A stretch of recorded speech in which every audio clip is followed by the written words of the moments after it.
Hi, guys. Welcome back to another episode of the Authentic Faith Podcast.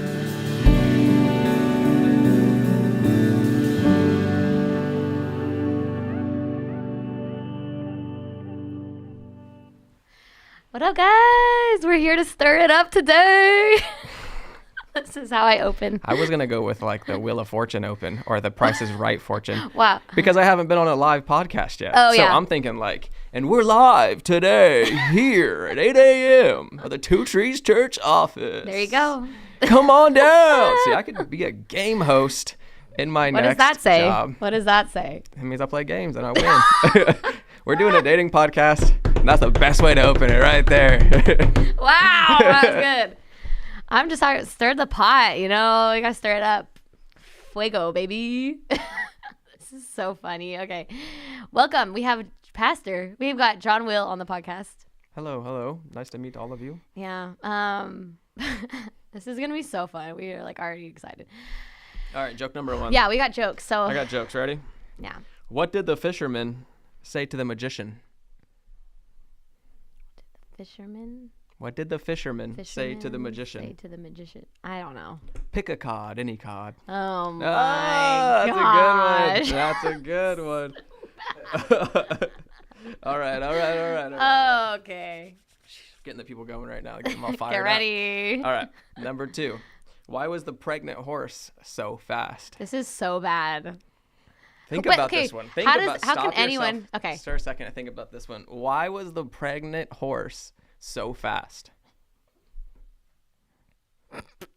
No, wait, how would anyone have an answer to this? Double the horsepower. Oh, Come on now. Come on now. So It's right bad. in front of you.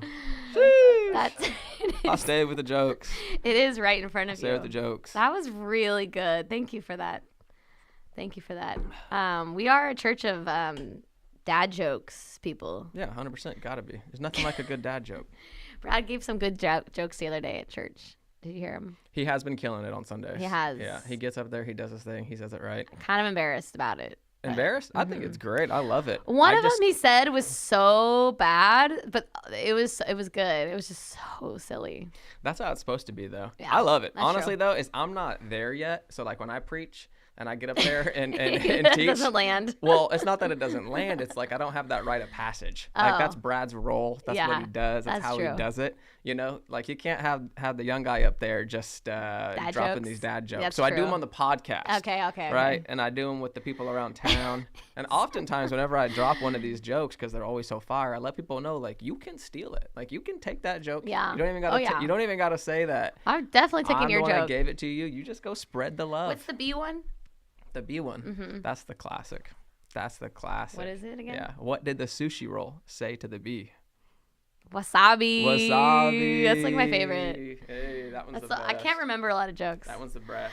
And We talk got- about dating. We right? got jokes. Talk about dating. That's we got. Those are good ways to start There you go. conversations. Take it, you guys. That's what you need in your life. Maybe that's the next step. Like, you just can't get the second date. You should have more jokes on your first date. Okay, just kidding. I don't know. But we're here to talk about it all.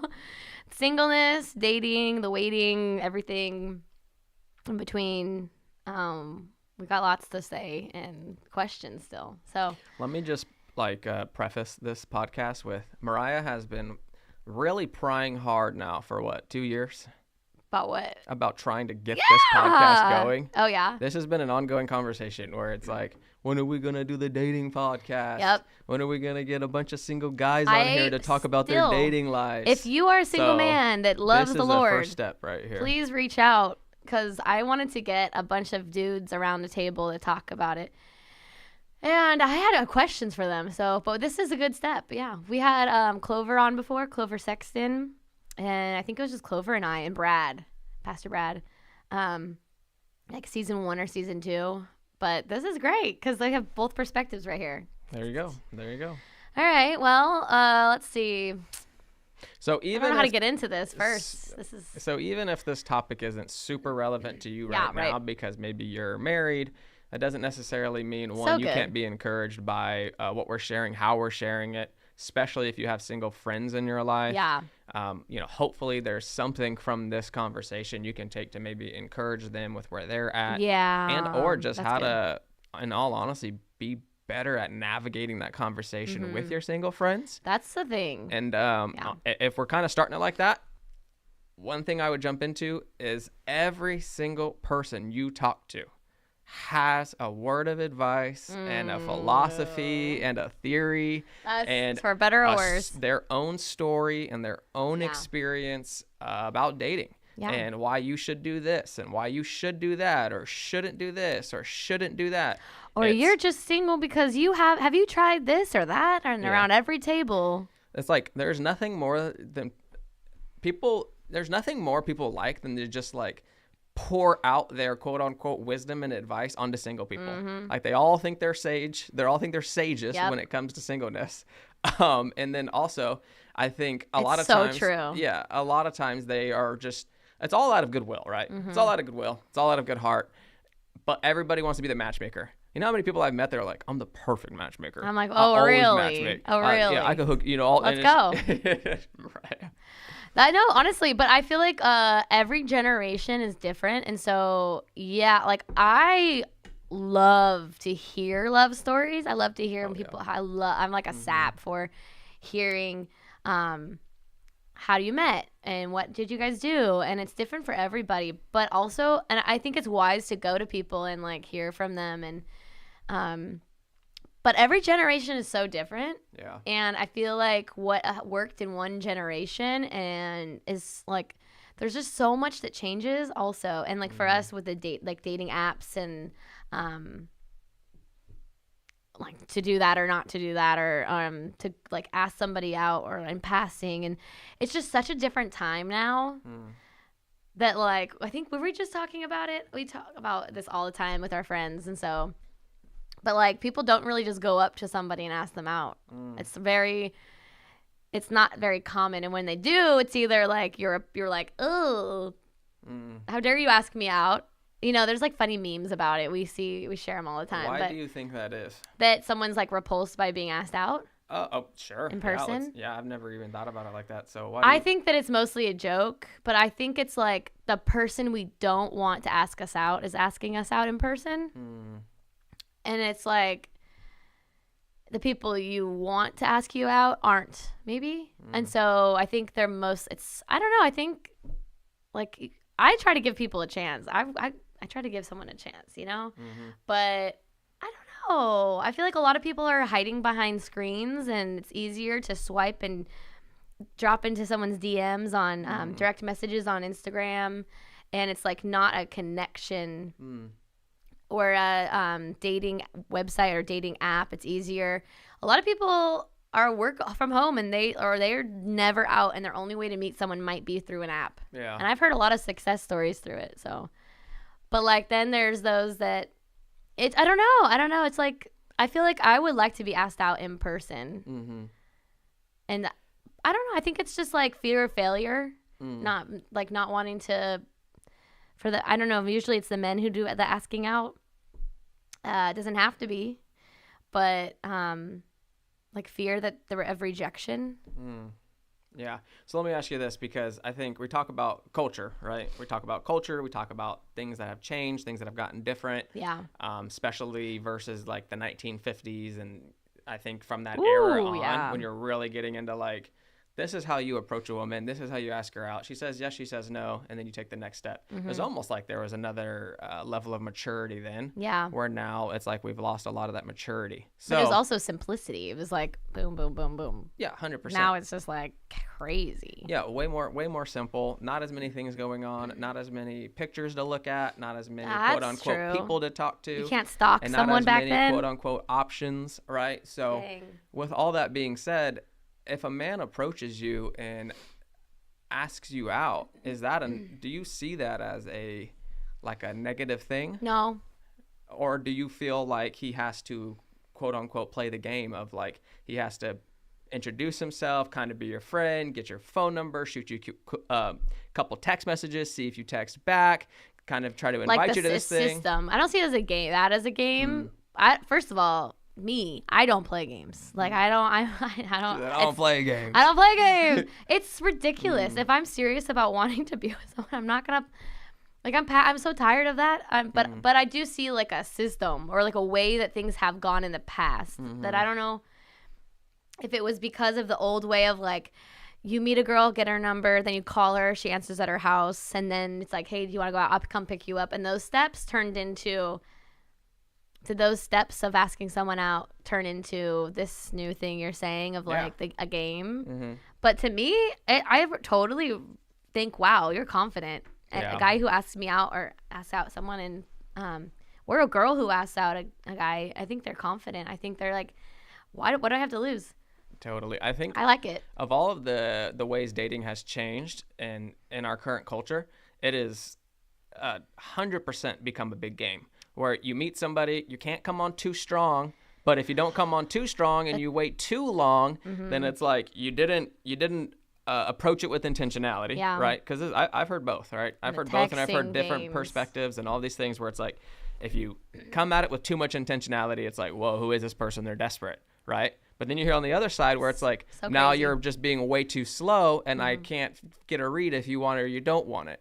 So it's this question of like, how should a man really step into this and approach this the right way?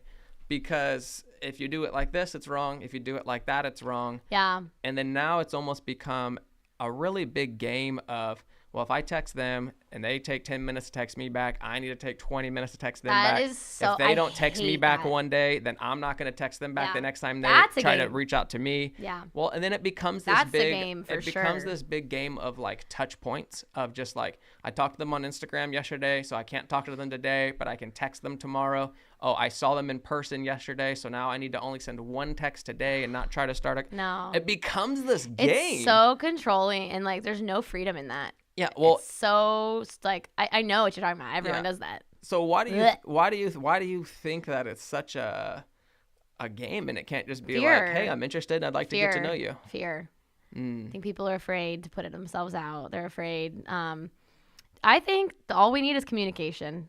Say, hey, I like you, and if you want to get to know each other and like we can go out. No, move on, and not play games like. Let it go. You're wasting time in that thing. And I feel like it's also fear and insecurity. Like overthinking. Talking to your girlfriends so much. It's like, what do you want to do? Don't ask your girlfriends. I mean, I would say ask your girlfriends for advice if it's like, hey, this might be a red flag. That's another topic. Red flags. But I feel like it's just like a mix, like fear, and then from the fears like shows insecurity and like overthinking and anxiety. And I'm like, what? You don't want that to start a relationship. Why would you? You're starting a relationship that way. It's going to carry through the whole thing. Start well, communicating by saying what you really feel. And like, hey, I don't want to be too forward, but and say it. Like I am, anytime I can't, the whole texting thing is ridiculous. I'm someone that responds quick. Yeah. I'm like, and I'm not trying, I don't care. You do respond fast. I do. I don't care what you think about me. If I want to talk to you, I want to talk to you. And I'm like, I'm also busy. And so I have high value for communication. That's how I feel too. It's if I have my phone in my hand, I'm going to text you back right away. Yeah, if I don't have my phone in my hand, I couldn't tell you when I just don't have my phone in my hand. Or I just haven't thought about the reply I want to send. Don't be weird about it. That's super good. So I want to, I feel like I'm just going to be the host today. Yeah. Almost, right? Until Moriah asks me something, she's got to come back at me. You're quick. Yeah, because I got to, I'll say this as we're really diving into this and as we're sharing about this. I don't get interviewed that often. This is great. Yeah, as we're on this topic and as we're diving in, Mariah's wanted to do a dating podcast for a while and talk about it. But I'm going to get you in a second. I think, Mariah picked the most qualified person she could have picked. So part of my story, for those that may not know, for me, when I gave my life to Jesus, I was 21 right there. And I was in a relationship with like a high school sweetheart, somebody that for all extensive purposes, I thought I'm going to marry this person. We're going to be together. I also had the whole perspective that my parents got married at like 17, 18 and had kids. And that's, quote unquote, what ruined their marriage and things of that sort. So in my mind, I'm thinking, so many you can't get married young. You can't have kids young. I will get married later. That was my whole perspective. Even before I was a believer, that was my perspective. Long story short, like any relationship, you have ups and downs, especially when you're in your early 20s. But when I gave my life to Jesus, as I started to walk and talk with him, about 6 to 7 months in, I really started feeling like he was telling me to break this relationship off. And it was extremely tough, especially because I'm new in my faith and I'm like, is God talking to me? Is he not talking to me? Like, what's happening? I love this person. Like, it was all the above. We got a good thing going on right here. It was all the above, you know? And the reality of it was that every sermon I started hearing was speaking directly to it. Every person I would talk to it was speaking directly to it. And it was just the Holy Spirit telling me I had to break this relationship off. And it was so difficult. I'll tell you right now. Mindsets are changing. It's difficult. Yeah. And regardless if you're 21 or if you're 31, if you're having to, cut somebody out of your life, especially that you've been intimate with in different type of intimate ways, it is so challenging. It is so difficult, and I don't take that lightly at all. But I knew the Lord was calling me out of it. Since then, I've dated a few women, and nothing that's really lasted more than a month or two. And I've been on several dates, and, I've stumbled and fell and made some bad decisions as well. But I haven't seen that part of my life redeemed. The Lord told me to cut that off. And that is an area of my life, That's 10 years so good, walking with John. Jesus, that I haven't seen that area redeemed. So when we're talking about dating and we're talking Holy about cow. we're talking about making our requests to God, and we're talking about he knows the desires of our heart, and he knows anything and everything that we're thinking, and just all of that. If you're listening to this today and you've been single for any amount of time, like, I can tell you right now, I relate to you to the fullest, to the 100%. All the things you've asked and you've prayed, I've probably asked the same thing, and I've probably prayed the same things. Same. Yeah. Really. So we are two people that are sharing this, not just from a point of the cultural red flag, green flag, the game, texting, this and that, what should or shouldn't do. But this is just really, I think Moriah and I wanting to share this out of our hearts, out of the overflow of our heart, and encourage those that are single and are praying that they have someone to walk with. Yeah. What did you do? So your next step after you did break up, like, that was a bit ago. What has been, like, your posture? How do you, like, what was your first, all right, what are we going to do now, Lord? Like, I don't know. Was it just like a daily, I don't know, because you can get bitter really quick, or I don't know. So I guess I'm just wondering, how do you keep yourself, like, tender? How do you keep yourself, like, what's the word? Like, gentle. That's not necessarily it, but, like, pure-hearted. How do you keep yourself childlike in the process? And now you're 31. Yeah. How do you keep yourself, like, before him and surrendered and tender? In all honesty, I think this is And it changes every season, I'm sure. It changes quite a bit, and this is a really, really big question. And the reason I say it's a big question is because this is not something that I still have not mastered, right? It's not something you to lay down your life every day, to lay down your desires every day, to surrender it every day is not mastery. And I think as Christians, we confuse the whole self-development world with seeking Christ.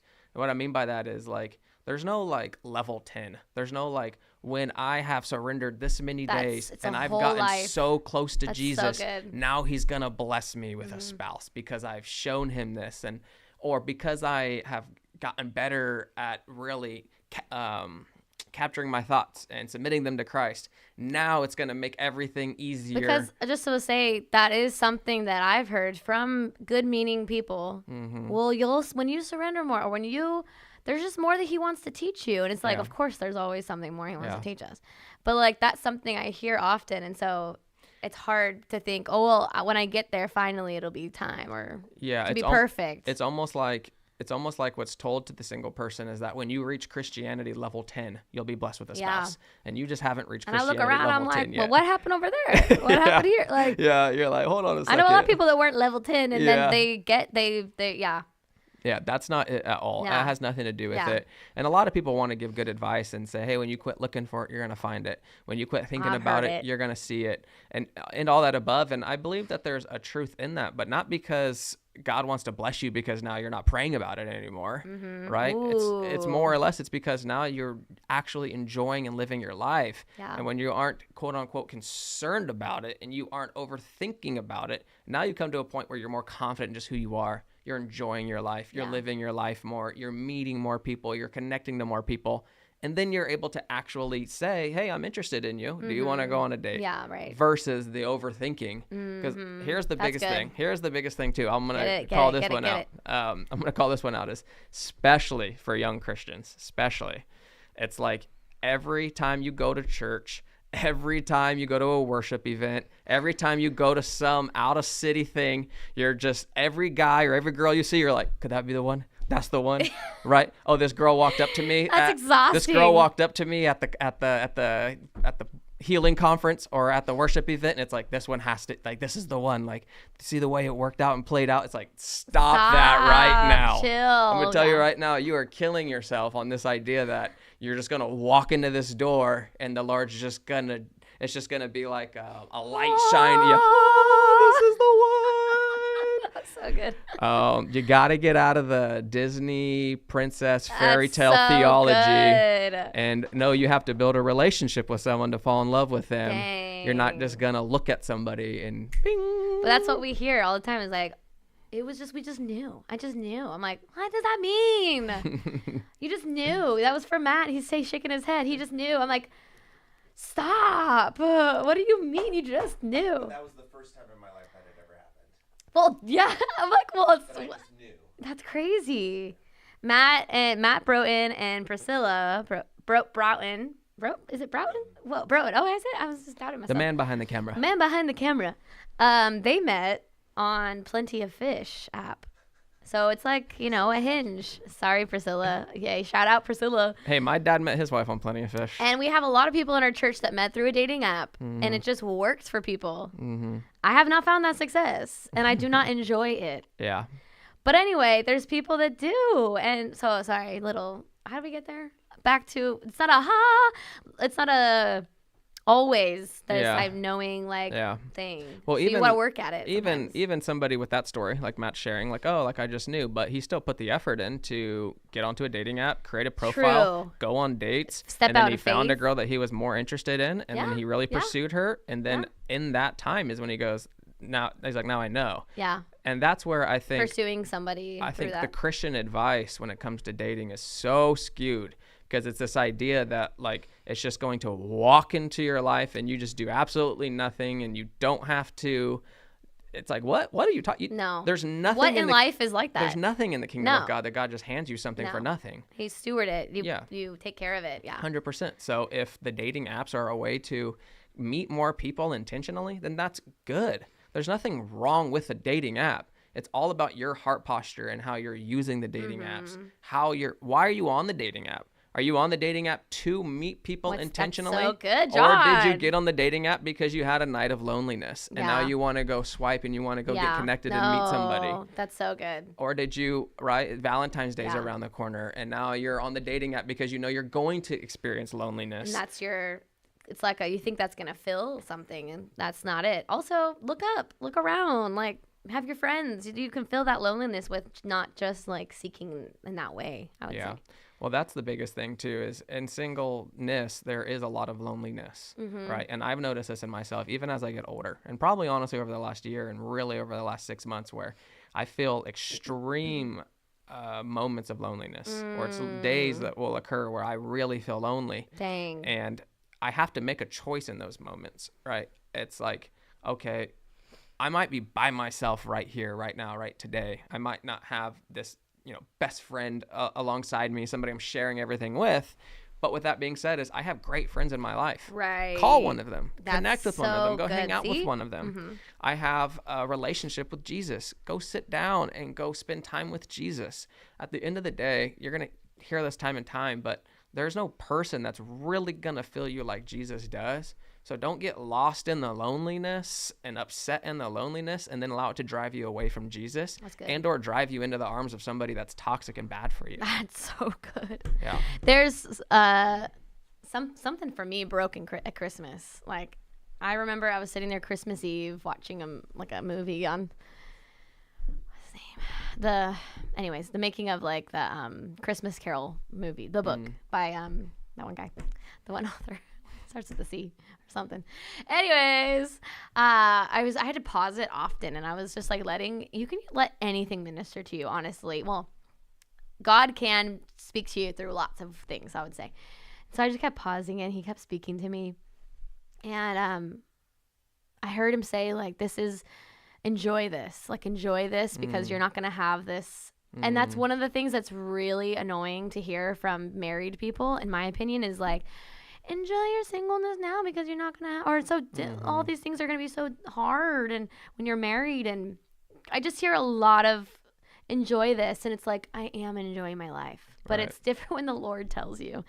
And I would say I go in like seasons. I go in like, there's moments that, like you said, that you're just seeing what's around. You're just enjoying your time. You're living your life. You have your job. You have your friends. You're enjoying. And then there's moments of disappointment and difficult loneliness or longing or whatever it is. And then maybe you're okay. Yes. Like, but I feel like that longing and that loneliness is a good place of intercession for me, which I found if I feel that's the time when I'm okay. Let's start praying, interceding for myself, for what's coming, and then.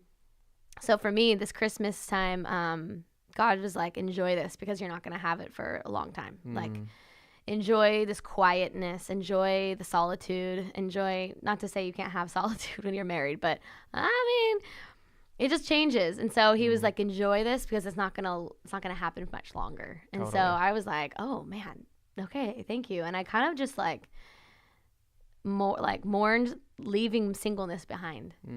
And even though I'm still here, it was like a moment to like this won't be forever.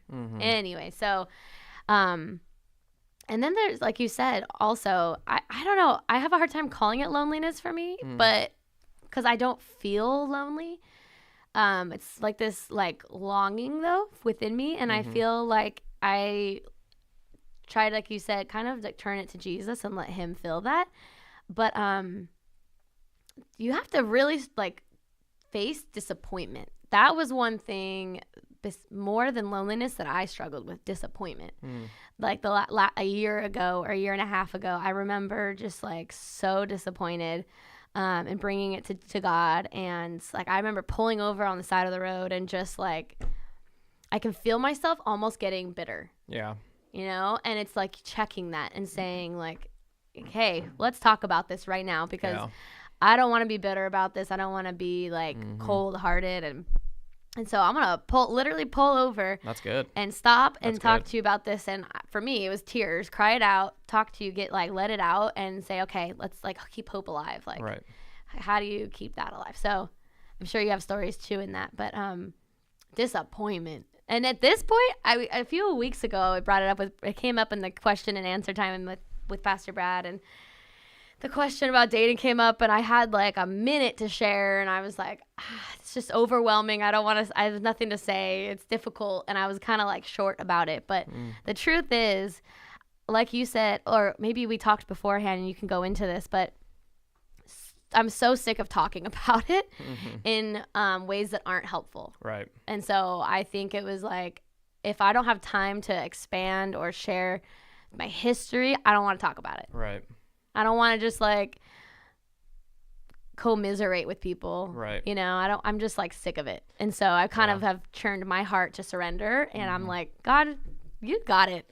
Letting it go. Totally. So, well, that's huge. Yeah. And that's huge because that's with anything. Yeah. If you're sitting around with a bunch of people that are just basically complaining about something, you're going to only drive more negativity and more hopelessness into everybody's lives rather than talking and being hopeful for each other. Yeah. Right. That's the thing that we really want to keep in the culture, at least for the women, like not competitive or like me first, like get behind me. I know we joke about it, but it's like, dude, it's my turn. Like, get behind me. I was here first. You know, I was in line first. Now get back. Like, okay, little 25-year-old, chill. But that's not the way. That's not the way of the kingdom. Like, encouraging one another. Yeah, yeah, totally. Honestly, and that's not how it works. And it's happy for one another. Well, there's also not a line. It's not like there's no line. It's not a line of blessings. And you know exactly. What I mean? And that's a poverty mentality that there's not enough for you. Right. There's not enough to go around. 100%. Well, in all honesty, too, that's another thing that drives hopelessness in singleness is when you feel like there's not an abundance of other single people. Yes. Right. I've heard good. multiple friends tell me this, and it is a little heartbreaking being a single guy at the church, but they'll make a joke and say, "Oh, there's, it's what do they say? Oh man. They say it's slim pickings around here." And it's like, "Oh, yeah, thanks. Well, I'm a single guy." So, Yeah. but they made it as a joke, and I get it. I totally understand. Which I'm like, that's not true. But the reality in that is that when you're thinking like that, you're driving yourself into more hopelessness rather than being hopeful in the promises of God and everything he has to say about marriage in the first place. So I think we have to be careful with our jokes. When we make jokes, we have fun, but we have to be careful with our jokes. We have to have jokes. Yeah, we have to have jokes. You gotta got jokes. You gotta laugh. But yeah, you gotta laugh. But you not gotta be have bitter. joy. But your jokes can't be rooted in hurt. Yeah, they can't hopelessness. be rooted in hopelessness. They can't be rooted in these things that are disappointment, like what you're describing. And also, I love that you're saying that the women are wanting to build a culture of encouraging each other, because I've heard many times, right, a lot of the single girls, they start getting and talking about dating, and it gets very off track very quickly when it comes to actually dating and holiness. What does that look like? What does that look like? Yeah, what have you seen on both sides? This is what I've seen for guys and girls. So I'm not just pointing out girls here, but this is guys and girls, where you start to get into it where you're like, oh, I'm praying for this, I'm praying for that, I'm talking to God. There's this person I might be interested into, and it's a positive, it's encouraging, it's holy. But then there's this whole other track where you start to get into it where it's like, well, if you are going out of town and then you're out of town, and you're swiping on girls or guys when you're out of town, and you're going on these, one night stands, these hookups, then you're coming back to church and going, oh, everything, God bless me with a husband, bless me with a wife. And you're out there living this life over here. God is not hidden from your secret life. That's so the good, church John. might be, your mentors might be, your leaders might be, your friends might even be, but what you're doing over here, God still sees. Say it. So this is How is that protecting someone's heart if they really do want something better? Even that's not right. That's like talk about stewarding well in the time of waiting, and you want something deeper. Exactly. That is like exactly. That is taking. There's no backwards, but I just feel like that is sowing in something else. Exactly, 100%. And I think in that as well. So in those conversations, right? Because you, it's like the conversations always start good, and then they start to get off on this whole thing, right? And whatever. We all have our things, over here and whatnot. Important, I think. Right.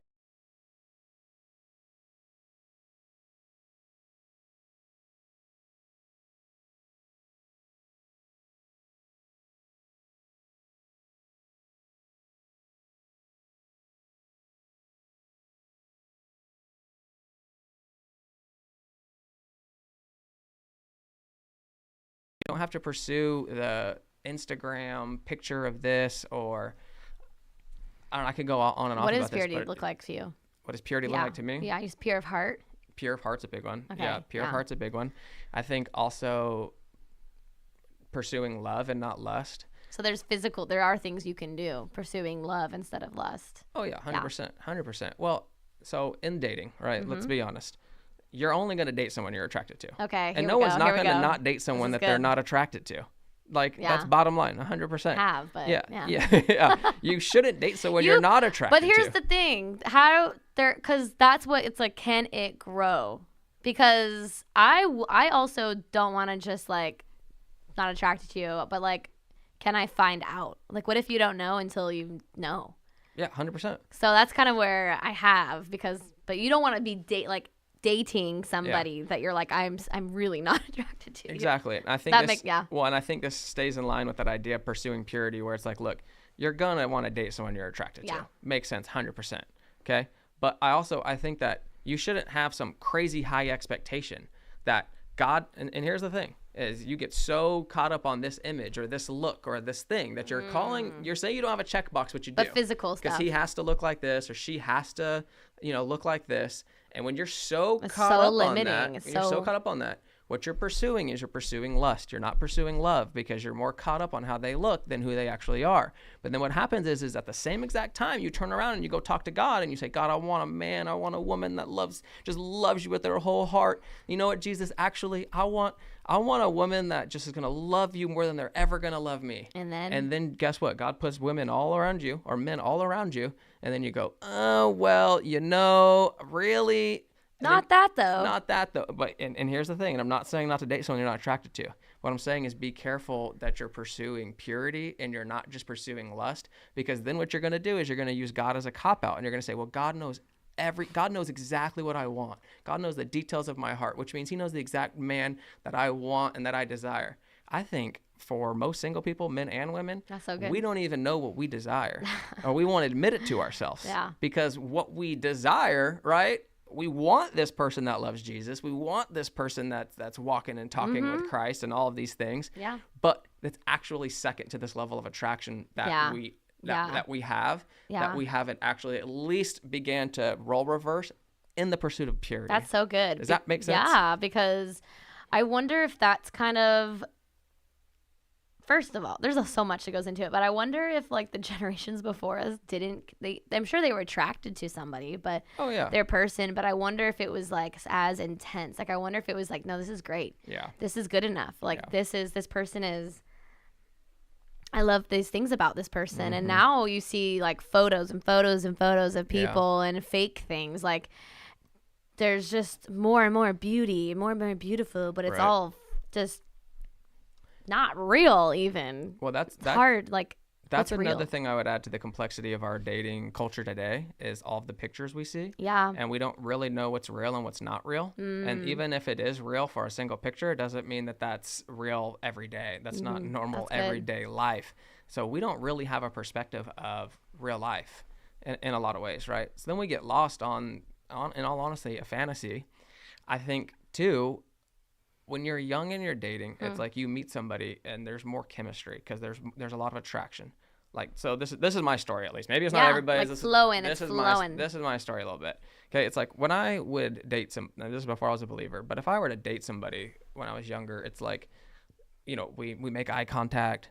I think she's super attractive, right? Okay, she's into me, and the whole relationship is just built off of attraction. I'm attracted to you, you're attracted to me. Thing in we're person. basically we're not worried about values. We're not worried about all these things. We're just like True. we're just on fire True. for each other because we're attracted to True, each yeah. other, right? And then next thing you know, we start dating, and then we have maybe there's physical intimacy, emotional intimacy, and experiential intimacy, and we start sharing all these things, and we think we're in love with somebody, but we're not even compatible with them. We don't even share the same values to have them as a life partner. That's so but good. we're so caught up in the lust that it started with. It might be you're a fan, this thing you've created. Right. There are also people that do that, not all of it, but they are skipping to in this fantasy land all ahead, but they haven't even gotten to know somebody. They Right. don't even know. They barely talked to them. Right. And they're creating this story in their head, this whole thing that's like you don't even know who they are, and you have them up like you said, but like up Right. here, and you're like, you don't even know, you have no idea about them. Well, and now let's role reverse it. Like, let's talk positive about Yeah. it, right? Because of course attraction's a thing. You're never gonna hear me not talk about dating someone you're not attracted to physically. Like, you got to be attracted to them, but I think you have to hold it slightly loosely and not have some crazy expectation, because all of the compatibility, I do agree. all of the values, all of the life partnering, the person that's going to be the mother to your child or the father to your child, like all of that is so much more important than just the way they look and just the initial attraction. Yeah. And if you take time to get to know somebody and open your mind up a little bit to them and who they are, you might actually start to grow compatible in ways that are emotional, spiritual, experiential. And then next thing you know, you're like, dang, actually, this is the hottest person I've ever met, that's because cool. the physical attraction grows. But I think what happens with people in our culture, but even in the Christian church, because we basically merge our dating lives the same thing as everybody else does, and we don't want to admit it. That's right. Right? Is that we don't just open ourselves up to somebody. And I'm saying this out of experience. There's been great women that the Lord has put right in front of me, and I have not pursued. And I can't tell you exactly why on every time, but a lot of it has to do with probably an attraction level. But I wasn't even open to even getting to know them and giving them a chance. That's too bad. That's me being vulnerable and Yeah, sharing. thank you. That's so because good. I think a lot of Christians do that. Yeah, I think many people definitely do that. I know I've been there too. And you're like, no, because you just have it, and then you miss out on something. Right. There was something you said that was so good. I think Jordan Peterson he's so good, this guy. But I think he brought up something about him and his wife and like respect, and that like respecting her and like the respect that they have like created more intimacy or something. I forget what he said exactly, but I just think like we're also few of us friends are reading Scary Close by Donald Miller, the book, and it's so good. Highly recommend it. But it's about like taking off your masks and vulnerability. And I feel like, and there was something in that book that it's not too big of a spoiler, but I really love about Donald. And I mentioned this, we had a little book club meeting, and I just love that he like took time, because he took his masks down, because he gave Betsy, his wife, a chance. He was able to even find out if he was interested, because they were friends for a while, he said. But then I love that once he did give her they were together, he respected her. Like he cared to learn about her and her. What do you think about this? What do you think about that? Like, I love that. I love that she got to speak into him, and it's like a both. They both were so open and pouring in and vulnerable and like had hard times together. But I just love the example of like something growing from a place of respecting one another. I love that's that. So good. Well, let's transition to that because I know we're getting close to time, but I wanted to bring up two things here. One is, so in all of this, all the complexities of dating, right, in our culture, and unfortunately, if we are not careful and we are not pursuing purity, we begin to mix Christian dating culture with the world's dating culture, and we call it God's desire for our life. So with that being said, what do you think in the pursuit of purity? What are things you can be doing right now? If you're like encouraging somebody that's single, that's waiting, that's really wanting what God has for their lives, what are things they can do to prepare themselves for that now? So there's purity, like in my mind, there's purity heart and physically, and there's probably more. But for me, it's like, I just going to speak about myself. I have huge conviction, like not messing around, like physically. I know that might be fun and tempting and like, but I just want to like, I'm like, cut it off. No, there's like no question for me. That's just probably, I was raised in purity culture and I've come out of that, and that's a different topic, but see, I wasn't. That's a deeper, yeah, that's good. That's really good. But I think I learned a lot of bad things from purity culture, very like structured religious mindset, very strict. And God has on his own deconstructed me, and he has shown me what is like purity, what he's saying, and then like to chill. Like it's okay to let your shoulders out. It's okay to dance. It's okay to go on a date. It's okay to kiss before you get married for some, like, and that was like my old mindset growing up, was like, I'm never gonna kiss until I get married, and just like all these things he broke off of me. So there was that. But I would say still, I don't mess around, like hard no, because I don't want to. I want to like, I don't want to be confused, right? And so I would say like, do your part to not confuse yourself, right? As much as you can. I'm not saying like kissing is wrong. I don't mean that. I'm just like, don't like do what you can to not make it more difficult for you, to find out who that person is for you. And then like also I would say keep your heart tender. We were kind of talking about it, but surrender over and over and over. And maybe it hurts. Maybe you're like crying or angry or whatever, but tell him and talk to God, and praying for yourself to be like, for me in this season, God gave me last year and this year, the word is clean your house. And clean your house and out, clean your room. He started last year. Clean your room. Keep your room clean. Are you sure that was Someone from God, needs to or was hear that that. from your roommate? I'm just kidding. Funny, no. But the Lord's like, you need to keep your room clean. Obviously, it was definitely physically, because I'm not an organized person. Yeah. But I know God was saying, keep your room clean. Yeah. Like, keep your heart, keep it all clean. And prepare yourself now, steward yourself now, make yourself into the woman or man that you want to be in that relationship. And so that was part of me keeping myself pure. And then this year it was keep your house clean, like clean house, let go of things you need to let go of. And meanwhile, praying, I pray, I journal, I like pray for my future person. And so I would say, like, ask the Lord for like prophetic things to do. And maybe it feels cheesy, maybe it's like awkward, or like, this is like, if you feel hopeless one day, you're like, this is so silly, why am I doing this? I would say do it. Like, it can't hurt, like, do it, step out. And maybe it's buy a Bible for that person and write write scripture in there, like underline things, or get a journal and write notes to them, like but you're asking about purity, so I think that's great. I love your comments on the purity culture, because I didn't grow up in that. So I don't even have that perspective. But being open to going on dates, being open to meeting new people, and then being mature to say yes to the next date, and being mature to say no to not the next date. And not continuing on with them if it's not going to happen. And not playing the game, not leading somebody on, not being indecisive. I think those are all big. I think when I say not messing around, I guess that's also part of it. Like, be clear with your no's and your yeses. And also, to add to that as well, and a little bit of me answering that question as well, is just it's almost like it's almost as if we're just trying to be sure we're guarding ourselves physically. Like, all right, just don't have sex, don't have sex, don't have sex, don't have sex, don't go too far, don't go too far.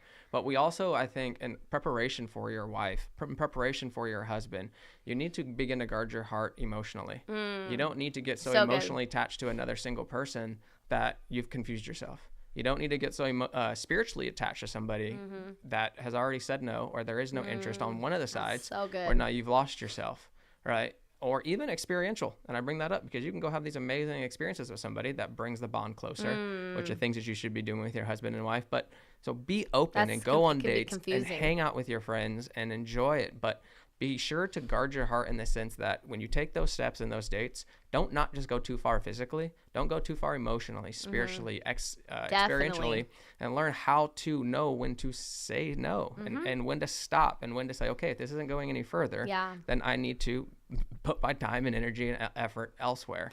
I feel like knowing that you're worthy and you can say no, and you're like, I don't owe them and I don't have to, because often for women, we get caught up in like, oh, they're just nurturing. We want to nurture, and like, but there's such a great person. Like, I've talked to you, like, there's just a guy I'm talking to, and it's like, oh, but he's just so great. He's so nice. He's so cool. But it's like, do you want to continue getting to know him like that? No. Well, then you need to shut it down. Like, you're helpful with that. I was like, shut it down.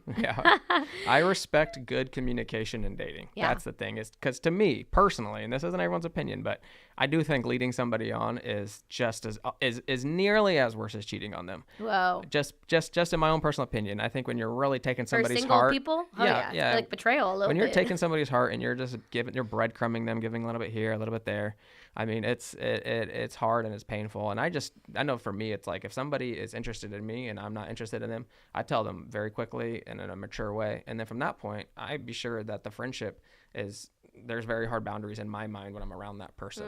So in all that, one thing I want to say as well, as we're coming to the end, I got two final thoughts. Okay. Number one is, as we begin to pray, don't just pray for a spouse. This is something I've learned more recently, but don't just pray for a wife. Lord, I want a wife. Lord, I want a family.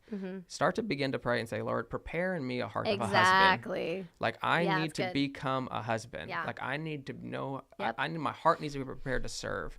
Because if you're just praying for a wife, you're just wanting to please your needs. It's very selfish. Not actually wanting to be married, because to be married is to be a husband more than it is to have a wife. And it's to lay down your life. Exactly. Yeah. So I would encourage it in that. And then also, midnight last night, the Lord gave me this word. I woke up middle of the night. He gave me this scripture. Timing. So there's no way I can not add this on here. And I'm not somebody that has scripture memorized, so I don't even know what this was. I just woke up and it was like Romans 5:5 as it popped up in my brain. And I was like, what is that? But I know the Lord gave it to me. So I was like, all right, get out of bed and read this really quick. And Romans 5:5 specifically says, and hope does not put us to shame, because God's love has been poured into our hearts through the Holy Spirit who has been given to us. Now let me read verse 3-5 really quick. It says, not only that, but we rejoice in our sufferings, knowing that suffering produces endurance, and endurance produces character, and character produces hope. And hope does not put us to shame, because God's love has been poured into our hearts through the Holy Spirit who has been given to us. For a lot of us, That was a bomb at 12 a.m. this was a word, I think, for dating, because in all of the cultural dating, you're not going to get out of the complexities to the fullest. You're never going to do everything perfectly right.